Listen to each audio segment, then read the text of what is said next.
Do nuclear bombs exist? Your immediate answer is yes. But how do you know? During the mid-20th century, television and movie watchers were bombarded with imagery of what was purported to be atomic test footage. But what were they really watching? They couldn't rewind a videotape or rescan through a video on their computer. So what option did they have but to accept these images at their face value? Now we have opportunity to scrutinize these images to see if they hold up to analysis. Take a look at these trees. Now what was that? And who turned the camera? They're in awfully straight lines, aren't they? Now this must be a different blast because it's coming from a different direction. Wait, now they've put it back. But those are the same trees we saw in the first clip, aren't they? And now this. First they showed us these trees that they panned left on. Then they show us these trees that look like they should be next to a model train. Notice how straight the rows are. It looks artificial to me. Then they show us these trees again. Where's the forward camera? And then back to these trees again. And then they show us what looks to be a real forest that's been chopped down or torn down. Now take a look at this. It's footage of the first H-bomb test called Ivy Mike. Watch how it changes.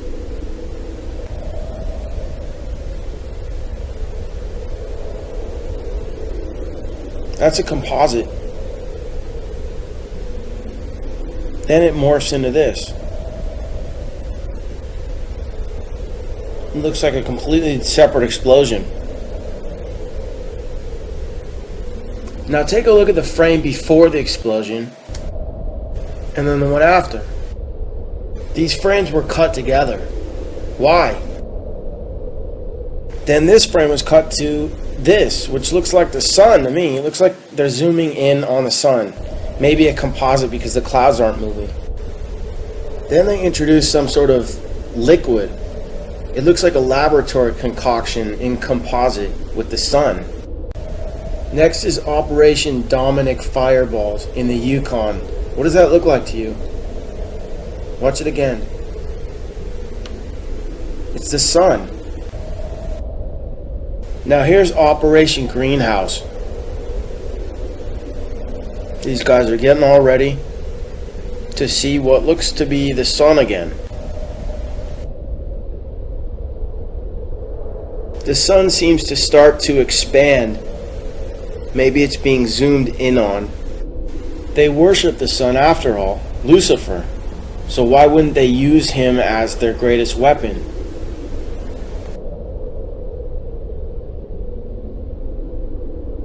And who headed up the whole program?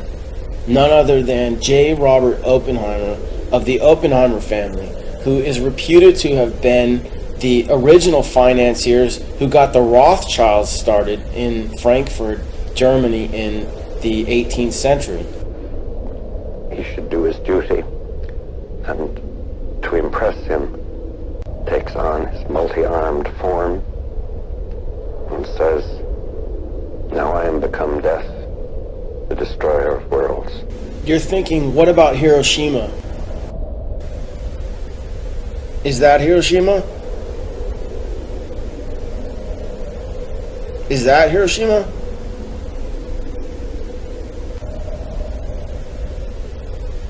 That looks like Hiroshima, but it looks like it's been carpet bombed. Check out this image of Rotterdam. Was that a nuclear bomb? Now compare it to this image of Hiroshima.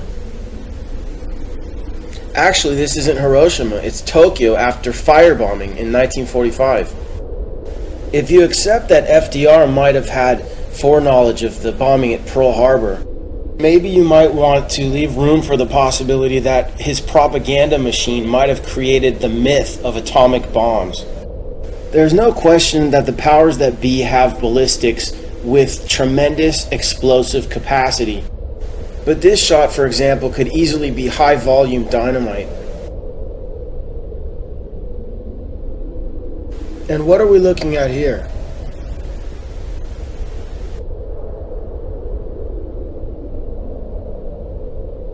Take a look at this house again. Whatever was strong enough to blow it to smithereens wasn't strong enough to even shake the camera. And look how high up the camera position is. Are we looking at another model? Now look at this bus and this car. Whatever's blowing them up is not moving the camera. And this building seems to blow up from the inside. Everything gets blown every which way except for the camera. Except look in this shot, it seems to tilt up a little bit.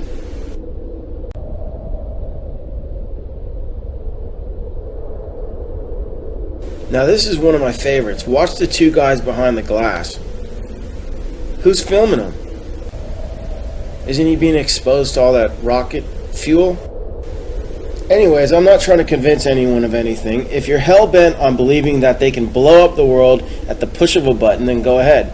But next time you hear a politician justifying the invasion of a country based on the fact that they supposedly have weapons of mass destruction, realize that they're not only lying about the other country supposedly possessing weapons of mass destruction, they also may be lying about the very existence of weapons of mass destruction. And why don't they call them nuclear bombs anymore?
Lorsqu'on analyse de près les images des soi-disant tests atomiques, on trouve systématiquement des incohérences, parce qu'à l'époque où ont été faits ces montages, les gens ne pouvaient voir les films qu'au cinéma ou à la télévision.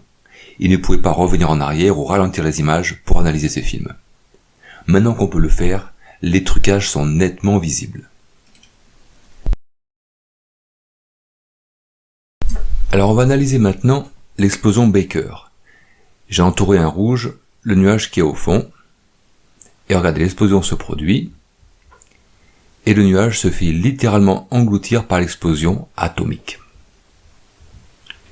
Et voyez, le nuage réapparaît exactement le même. On va le voir au ralenti. Donc regardez bien, on voit bien que le nuage se fait engloutir, il ne s'agit pas d'une illusion d'optique.